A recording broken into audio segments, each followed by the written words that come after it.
یورپی drama recycling کا سرمایہ داری نظام کو مضبوط کرنے، سرمایہ داری طریقے، پولیٹیکل مذہب، قرآن کو استعمال کرنا، مقدس چیزوں کو استعمال کرنا محض سرمایہ دار کمینے کے پیسے اور دولت کے لیے، یہ تمہارا جو مقصد ہے، میں اس پر مناظرہ کرنا چاہتا ہوں۔ اگر تمہارے اندر دم ہے، مجھے وقت دو، جگہ بتاؤ، میں آؤں گا، بحث کرو تمام مفتی بیٹھ کر میرے ساتھ۔ اگر تم جیت جاتے ہو جو چور کی سزا وہ مقبول، اگر تم نہیں جیت سکتے اور ہرگز نہیں جیت سکتے، میں یقین سے کہہ رہا ہوں تمہارے چیئرمین نے فیصلہ کر دیا، دلائل قوی ہے۔ مسلمانوں میں نے صرف تمہیں خبردار کرنا تھا۔ بسم اللہ الرحمن الرحیم۔ سامعین السلام علیکم۔ مختصر وقت میں جس مسئلے کو بیان کرنا مقصود ہے وہ ہے قرآن بورڈ کے اجلاس میں ایک قرارداد کی منظوری پر تبصرہ، اور وہ قرارداد ہے مزارات پر چڑھائی جانے والی چادروں پر آیات کی پرنٹنگ پر پابندی۔ میرے سامنے 92 نیوز، روزنامہ 92 نیوز ہے، یہ آپ اس کا صفحہ دیکھ رہے ہیں۔ چند دن قبل قرآن بورڈ کے 91 اجلاس میں بندہ ناچیز کو شرکت کا موقع ملا تھا۔ قرآن مجید کی مقدس اوراق کی جگہ جگہ ہونے والی بدترین گستاخی کو روکنے اور اس کے سد باب کرنے کے لیے بندہ ناچیز نے وہاں شرکت کی۔ جو ہمارا مقصد تھا مقدس اوراق کی گستاخی کی روک تھام کا، وہ تو پورا نہ ہوا، لیکن اسی اجلاس میں یہ قرارداد منظور ہوئی کہ مزارات پر جو چادریں چڑھائی جاتی ہیں ان پر آیات لکھنا ممنوع قرار دیا گیا ہے اور اس پر شدت سے پابندی لگا دی گئی ہے۔ لہذا سختی سے عمل درآمد کرایا جائے گا کہ دربارات پر چڑھنے والی چادروں پر آیات طیبات کی کتابت پرنٹنگ قتل نہیں ہوگی۔ یہ اس اجلاس میں قرآن بورڈ والوں نے طے کیا۔ میں تو اس میں شریک نہیں تھا کیونکہ مجھے آخر میں موقع دیا گیا تھا، تو یہ سب کچھ میرے جانے سے پہلے انہوں نے کر لیا۔ اب بندہ ناچیز اس پر تھوڑا سا تبصرہ کرنا چاہتا ہے۔ ابتداً تو یہ گزارش ہے کہ قرآن بورڈ والوں کو مقدس درباروں پر جو چادریں چڑھائی جاتی ہیں ان پر قرآن مجید کو لکھنا، قرآن مجید کی پرنٹنگ کرنا، یہ بہت بڑی گستاخی اور بے ادبی اور خلاف شرع نظر آ گیا، جس کی بنا پر انہوں نے تمام فرقوں نے، جس طرح کہ اس اخبار میں لکھا ہے، تمام فرقوں نے شرکت کی۔ تمام فرقوں کے مفتیان موجود تھے، ان کے فتاوی جات ہوئے، چند کے نام لکھے ہوئے بھی ہیں، ڈاکٹر راغب نعیمی، عبدالرحیم اشرفی، ضیاء اللہ شاہ بخاری، مبارک علی موسوی، عبدالغفور راشد، مفتی کریم خان، قاری احمد میاں تھانوی، طاہر عقیل اور دیگر نے شرکت۔ اس بورڈ کو اتفاق رائے سے وہ قرارداد منظور کرنا پڑی کہ قرآن کی بے عزتی ہو رہی ہے دربار کے چادروں پر لکھنے کا۔ مگر اسی قرآن بورڈ کو پوری دنیا میں انگریزی قانون، قرآن کے مقابلے میں انگریزی قانون کا تسلط، اعتقادی طور پر اس کا استقلال اور قرآن مجید، بات سمجھنا، یعنی انگریزی نظام کا اعتقادی طور پر مستقل وجود رکھنا اور قرآن مجید کا بلکہ اسلام کا نظام جو ہے اس کا صفحہ ہستی سے مٹنا، یہ کوئی خلاف شرع نظر نہیں آیا۔ 91 اجلاس ہو گئے، کسی اجلاس میں اس پر کبھی توجہ نہیں ہوئی کہ یار نظام فرنگی کا ہے قرآن کے مقابلے میں اور سب کو تسلیم ہے، تو اس میں کوئی خلاف شرع کام نہیں ہے، گستاخی قرآن کی نہیں ہے، بے ادبی نہیں ہے، قرآن و سنت کے خلاف عمل کرنے میں کوئی پکڑ بھی نہیں ہو رہی، اس کی کوئی فکر دامن گیر نہیں ہوئی۔ تو ایسے موقع پر وہ بخاری شریف کی روایت یاد آتی ہے جس میں حضرت عبداللہ ابن عمر رضی اللہ تعالیٰ عنہ کا قول شریف ہے کہ جب ان سے کسی کوفی نے پوچھا کہ حضور اگر حالت احرام میں مچھر مر جائے تو کیا جزا ہے؟ آپ نے فرمایا افسوس جن لوگوں نے نواسہ رسول پاک کا خون مبارک ظلم خاک میں ملا دیا ہے، آج یہ مچھر کے خون کی جزا پوچھ رہے ہیں۔ میں قرآن بورڈ کے شرکاء سے یہی کہوں گا کہ یہاں تو قرآن کا خون ہو رہا ہے، قرآن کا خون خاک میں مل رہا ہے، اور آپ کو کیا نظر آیا؟ دربار پر چڑھنے والی چادروں پر قرآن کی لکھی۔ یہ سب سے بڑا جرم اور کفر اور گستاخی نظر آیا کہ فوراً قرارداد منظور کرنے پر تمام حضرات بالاتفاق مجبور ہو گئے، بریلوی بھی اور سارے فرقوں کے مفتی جو ہے وہ متفق تھے۔ اب میرے دوستو میں تبصرہ یہ کرنا چاہتا ہوں کہ ان تمام لوگوں نے تمام فرقے والوں نے شیعوں سمیت، آپ کو پتا ہے یہ چادریں بریلویوں کے درباروں پر یا شیعوں کے درباروں پر، یہ دیوبندیوں کے نہ دربار ہوتے ہیں، وہابیوں کے نہ دربار ہوتے ہیں، اور نہ ہی ان کے درباروں پر چادریں۔ تو ان چادروں پر کتابت قرآن کی جو پابندی ہے اس کے وجوہات اس اخبار میں درج ہے، وہ میں پڑھ کر سناتا ہوں۔ سب سے پہلی بات یہ لکھی ہے کہ ان چادروں کی پرنٹنگ کے مراحل سے بے ادبی کا عمل شروع ہو جاتا ہے۔ اللہ کیا بات ہے، کیا بات ہے۔ جب سے چھپنا شروع ہوتی ہے اس وقت سے ہی بے ادبی کا کام شروع ہو جاتا ہے۔ کیسے بے ادبی ہوتی ہے؟ کیسے بے ادبی ہوتی ہے؟ چھپنے سے۔ ظاہر بات ہے یہ چھپتی کہاں ہوگی؟ کہاں چھپتی ہوگی؟ جو پرنٹنگ کے دفاتر ہوتے ہیں، کارخانے ہوتے ہیں، انہیں میں چھپتی ہوگی نا۔ تو وہاں پر تو قرآن بھی چھپتا ہے، وہیں پر احادیث مبارکہ بھی چھپتی ہیں، تمام دینی کتابیں بھی چھپتی ہیں، تمام لٹریچر کہتے ہیں، لٹریچر چھپتا ہے، اشتہارات چھپتے ہیں جن پر قرآن ہوتا ہے، کیلنڈر چھپتے ہیں،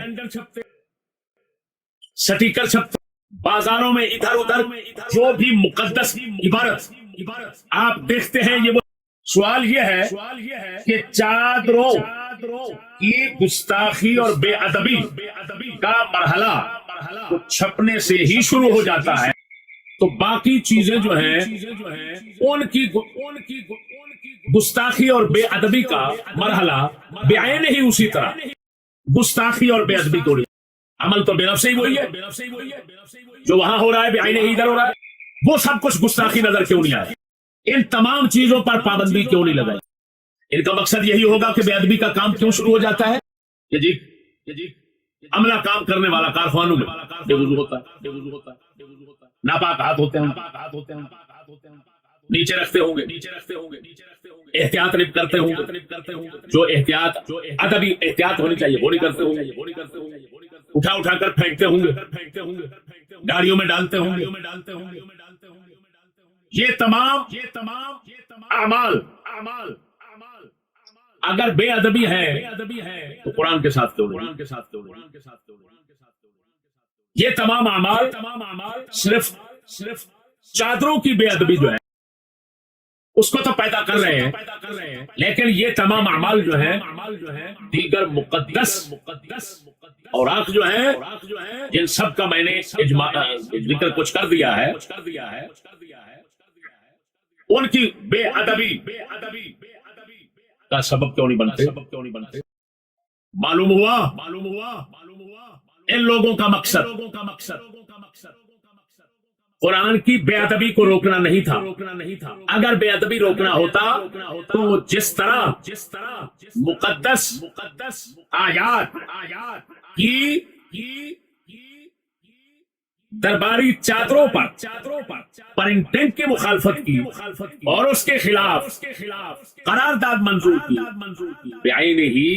اسی وقت ساتھ ہی بلا تمیز یہ قرارداد منظور ہوتی کہ یہ تمام چیزیں، تمام مقدسات ان کی بے ادبی پرنٹنگ کے مراحل سے ہی شروع ہو جاتی ہے، لہذا یہ سلسلہ بند ہے۔ اگر کوئی کہے قرآن چھاپنے کی ضرورت ہے، حدیث چھاپنے کی ضرورت ہے، تو میں پوچھتا ہوں تمہارے یہ سٹیکر بٹیکر جو ہوتے ہیں جن کو پھینکتے ہو نالیوں میں، دیگر تمہارے واہیات مقاصد کے لیے کیلنڈر ہوتے ہیں، یہ ٹکے کہ تمہاری فیکٹری کی شہرت مقصود ہوتی ہے، تمہارے کاروبار کی شہرت مقصود ہوتی ہے، رمضان کا مہینہ آتا ہے تمہارے کیلنڈر بھرپور چھپنے شروع ہو جاتے ہیں اور جگہ جگہ لگائے جاتے ہیں، اوپر قرآن کی، رمضان کی، روزے کی، تراویح وغیرہ کی تمام آیات و حدیث، روایات، مقدس کلمات وہ سب لکھے ہوتے ہیں، اور پھر وہی کام سب کچھ ہوتا ہے انہی کے ساتھ جو چادروں کے ساتھ ہوتا ہے. کون سی ضرورت ہے یہاں؟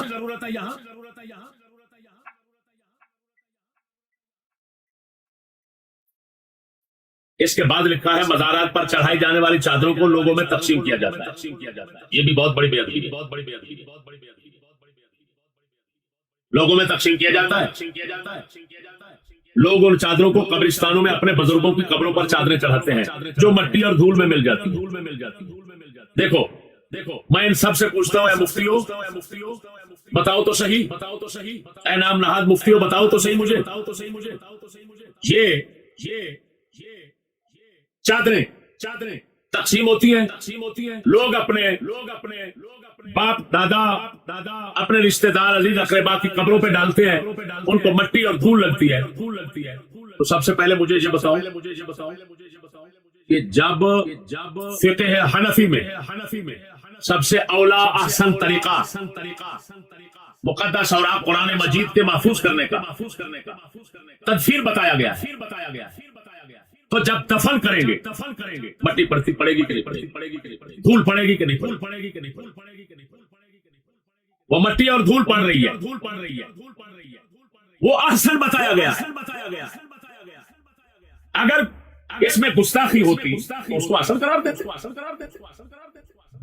دوسری بات یہ ہے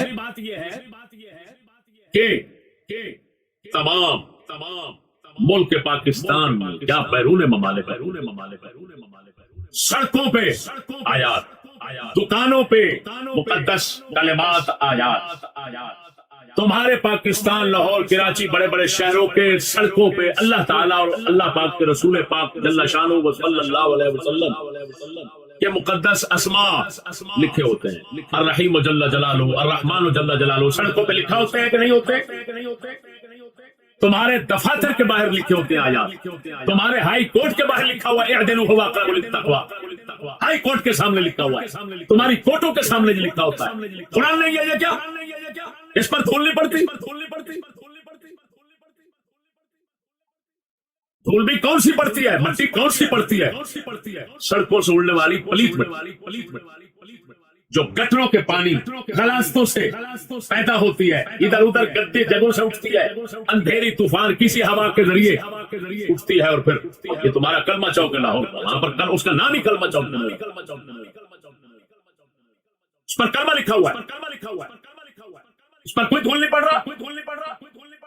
مساجد ہے، مساجد کے باہر نہیں لکھا ہوتا. تو یہ تمام ایسے امتحان کے مقام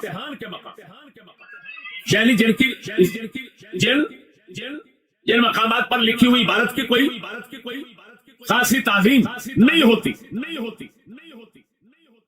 اور یہ مٹی دھول پڑنے کا عمل وہاں پر ہو رہا. وہاں ان پر پابندی کیوں لگے؟ نیچے پھینکنے وغیرہ اشتہارات تمہارے کیا ہوتے ہیں؟ یہ جتنے مفتی بیٹھے ہوئے تمام یہ خود اپنے اشتہارات بنواتے ہیں، چھپواتے ہیں اور بازاروں میں لگاتے ہیں، اور ان پر آیات طیبات الصلاۃ والسلام علیک یا رسول اللہ، ہر کوئی اپنے مذہب کے مطابق مقدس کلمات لکھتا ہے. مقدس کلمات لکھے ہوئے نالیوں کے اوپر، گندی غلاستوں کے اوپر، وہاں سے بھر کر نیچے جاتے ہیں. یہ تمام گستاخیاں تمہیں نظر حکومتی مقاصد سے پورے کرنے کے لیے بیٹھے ہو تم، اور لوگوں کو ایسی چکر بازی دیتے ہو. اتنا باریک سے باریک جو ہے بات جس پر کوئی کسی کا وہم خیال جائے اس کو اٹھاتے اور لوگوں کے سامنے پیش کر دیتے اور کہتے ہم نے یہ کام کر دیا تاکہ لوگ مطمئن رہیں کہ اس ملک میں تو اتنا چھوٹی سی بے ادبی جب گوارا نہیں ہے تو سارا تو نظام اسلام کا ہوگا پکا. یہ دھوکہ بازی کرتے ہو، چکر بازی کرتے ہو لوگوں سے. بتائیں کیا عجیب بات ہے، لوگ ان چادروں کو قبرستانوں میں اپنے بزرگوں کی قبروں پر چادر چڑھاتے ہیں، پھر ان سے مٹی اور دھول. ان سے پوچھو تمہارے جتنے بڑے ہیں تمام فرقوں والے مفتیوں میں تم سے پوچھتا ہوں، تمہارے جتنے بڑے ان بڑوں کی قبروں کے سر کی جانب تختیاں ہوتی ہیں. چلو میرے ساتھ، یہ شاہ عالمی چوک ہے لاہور، چوک کے اندر تختیاں بن رہی ہیں. تختیاں جو قبروں کے سرانے ہوتے ہیں، ان پر کیا لکھا ہوتا ہے؟ کیا پوری آیات نہیں ہوتی؟ درود و سلام نہیں ہوتا؟ خدا رسول کے نام نہیں ہوتے؟ یہ میانی صاحب قبرستان بھرا ہوا نہیں ہے؟ ہر دربار پہ نہیں لکھا ہوتا؟ یہ عمل تو خود دیوبندیوں کے قبروں پر ہو رہا ہے۔ ایسی عجیب بات ہے، ان لوگوں کی آنکھوں میں مرچیں ڈال رہے ہو، گستاخی کے تم نے ٹھیکے لیے ہوئے ہیں، گستاخی کے ٹھیکے دارو تم لوگوں کو باریک بات بتا کر ہے، اور پھر لوگوں کی توجہ اپنی گستاخیوں سے پھر مصروف کرنا چاہتے ہو۔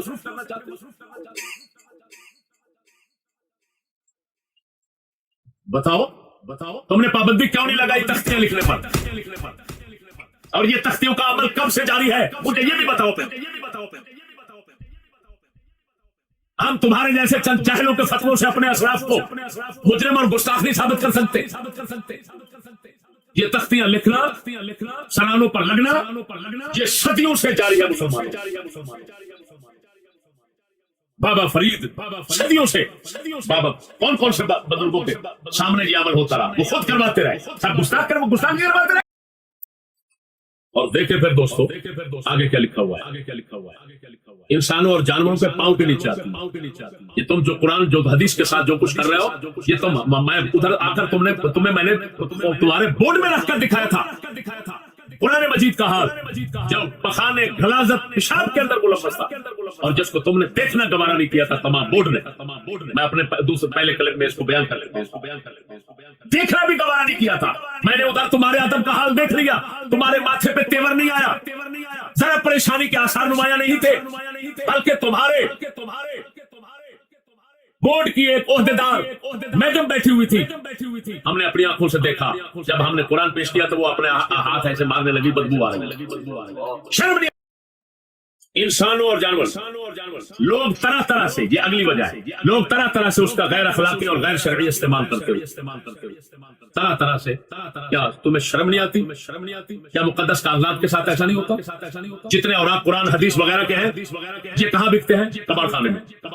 یہ غیر شرعی غیر اخلاقی یہ کام رویہ نہیں ہوتا ان کے ساتھ، اور بکتے ہیں کہ نہیں بکتے؟ پھر کون لے جاتے ہیں؟ یہ گاڑیاں جو لوگ مرمت کرتے ہیں، ورک شاپوں والے، وہ لے جاتے ہیں، پھر وہ گاڑی پر لگا کر ادھر ادھر رنگ ڈالتے ہیں، جہاں جس جگہ کو بچانا مقصود ہوتا ہے اس کو انہیں کاغذوں سے بچاتے ہیں، پھر ان کو چیر کر دیتے۔ پھل وغیرہ اشیاء جو خریدی جاتی ہیں ان میں پوڑی کے طور پر، ان میں پیٹی کے اندر وغیرہ یہ سب مقدس اوراق استعمال نہیں ہوتے۔ کیا یہ غیر اخلاقی نظر نہیں آیا؟ غیر شرعی استعمال ہوتا ہے۔ اب بات کو سمجھے میرے دوستو، میں یہاں پر ان کی ڈھکی چھپی بات بھی ظاہر کر دیتا ہوں۔ جی جناب، اس بورڈ کا کیونکہ اس بورڈ کا جو چیئرمین وہ ہے حنیف جالندی، وہ ہے دیوبندی، اور آپ کو معلوم ہے کہ دیوبندی لوگ، وہابی لوگ درباروں پر چادر چڑھانا شرک قرار دیتے، بدعت اور شرک قرار دیتے۔ تو یہ تو پہلا، یہ صرف اس بنا پر ہوا ہے کہ پہلا قدم یہ اٹھاؤ کہ یہ گستاخی ہو رہی ہے، لہذا چادروں پر قرآن کی کتابت اور لکھائی کا سلسلہ ختم ہو، اور اگلے مرحلے میں یہ کہہ دیا جائے گا یہ فضول خرچی ہے، یہ بدعت ہے، یہ شرک ہے۔ یہی چادریں جو ادھر چڑھائی جاتی ہیں، ان کے کپڑے لے کر لڑکیوں کو بہانے کے لیے استعمال کیے جائیں، ان کے جہیز میں دے دیے جائیں، بہت بڑا ثواب کا کام ہے۔ اور کیونکہ بریلوی جو ہے یہ سارے ان کو صرف لالچ دامن گیر ہوتا ہے، لالچ کے پیچھے ایک دوسرے کے مقابلے میں رہتے ہیں، تو پھر ان حضرات نے کہا ہاں چلو ٹھیک ہے، یہ بات بالکل ٹھیک ہے، اگر اسی قرارداد کے منظور ہونے سے ان کو مراعات ملے گی تو اگر ہم بھی ساتھ شریک ہو جائیں گے تو مراعات ہمیں بھی حکومت سے حاصل ہو جائے گی۔ یہ مراعات لینے کا مسئلہ ہے۔ انہوں نے اپنا مذہب وہابیوں نے اپنا مذہب جو تھا اس کے ایک مسئلے پر عمل کیا، بریلوی نے صرف مراعات میں ان کی موافقت، لالچ میں ان کی موافقت، وغیرہ میں ان تمام بورڈ کے مفتیوں سے چیلنج کرتا ہوں۔ تمہارے حنیف جالندری چیئرمین نے مجھے کہا تمہارے پاس ریکارڈ میں محفوظ ہے، آخر میں اس نے یہ کہا تھا کہ ان کے دلائل قوی، میرے متعلق کہا تھا ان کے دلائل قوی ہیں. میں تمہیں چیلنج کرتا ہوں، تم نے میری بات وہاں نہیں سنی. جو تم نے وہاں پر گستاخی کرنا تھی کی قرآن کی، تم نے اتفاق کیا کہ ناپاک پلید کیمیکل سے قرآن کو دھونا جائے گا. یہ تم نے خود کہا، اس پر میں برہم ہوا اور مجھ سے پھر جو ہو سکا وہاں میں نے بیان کیا. اور تمہارے بت پرستوں میں سے جس کو اپنے کسی عہدیدار کی بے عزتی محسوس ہونے لگی تو وہ میرے ساتھ غصے بھی کرنے لگ گیا. اور وہاں پر میں نے یہ جواب بھی دیا کہ قرآن کے ساتھ تو یہ ہو رہا ہے، قرآن کا غصہ نہیں کیا، ان کا غصہ ہو رہا ہے. میں تمہیں چیلنج کرتا ہوں، قرآن بورڈ والوں، ایک تمہاری یہ قرارداد اور جو تم ری سائیکلنگ کا بنا کر بیٹھے ہوئے ہو، یورپی ڈرامہ ری سائیکلنگ کا، سرمایہ داری نظام کو مضبوط کرنے، سرمایہ داری طریقے، پولیٹیکل مذہب، قرآن کو استعمال کرنا، مقدس چیزوں کو استعمال کرنا محض سرمایہ دار کمینے کے پیسے اور دولت کے لیے. یہ تمہارا جو مقصد ہے، میں اس پر مناظرہ کرنا چاہتا ہوں. اگر تمہارے اندر دم ہے مجھے وقت دو، جگہ بتاؤ، میں آؤں گا، بحث کرو تمام مفتی بیٹھ کر میرے ساتھ. اگر تم جیت جاتے ہو جو چور کی سزا وہ مقبول. اگر تم نہیں جیت سکتے اور ہرگز نہیں جیت سکتے، میں یقین سے کہہ رہا ہوں تمہارے چیئرمین نے فیصلہ کر دیا دلائل قوی ہے. کیا جیتو گے؟ اس نے تو فیصلہ کر دیا میرے مطابق. جب دلائل قوی تو دعویٰ قوی، کیونکہ دعویٰ ہمیشہ دلائل پر موقوف ہوتا ہے. مسلمانوں میں نے صرف تمہیں خبردار کرنا کہ ان لوگوں کا کوئی بھی عمل دینی حوالے سے حسن نیت پر مبنی نہیں ہے، لالچ پر مبنی، طمع پر مبنی ہے، جلب زر پر مبنی ہے، مال کمانے پر مبنی ہے، یورپ کی رضامندی پر مبنی. اللہ پاک ہمیں معاف. السلام علیکم ورحمۃ اللہ وبرکاتہ. ساتھیو، دور حاضر میں علماء حق نایاب ہیں. اس وجہ سے کوئی بھی جو علماء سوء اور باطل نظریات کے حامل نام نہاد مفتیان کرام ہیں، وہ علماء حق کا مقابلہ نہیں کر سکتے.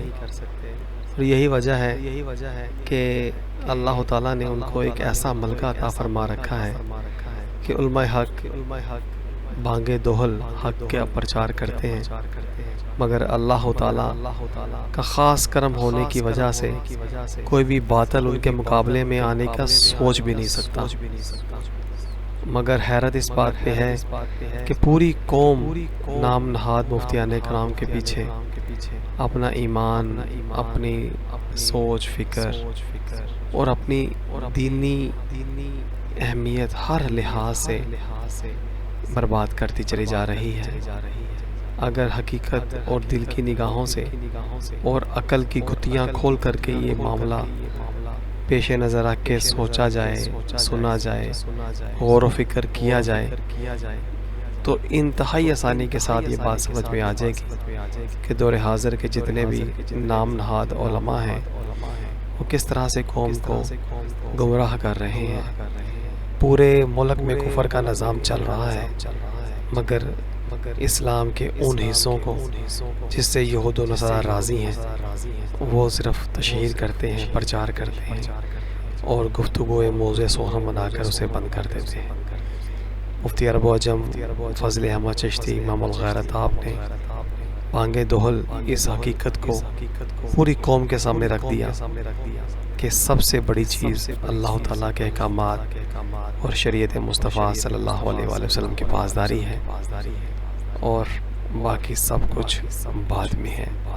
مگر فرنگی غلاموں نے نہ اس طرف قوم کی توجہ جانے دینی ہے اور نہ ہی قوم کے پاس اتنا وقت ہے کہ وہ تحقیق کریں. اللہ تعالی ہمیں سمجھنے کی اور سمجھ کر عمل کرنے کی توفیق عطا فرمائے. آمین یا رب العالمین. پیارے ساتھیوں، چینل کو سبسکرائب ضرور کر دیجیے گا. اللہ تعالی ہمیں زندگی اسلام پر اور موت ایمان پر عطا فرمائے. جزاک اللہ خیر.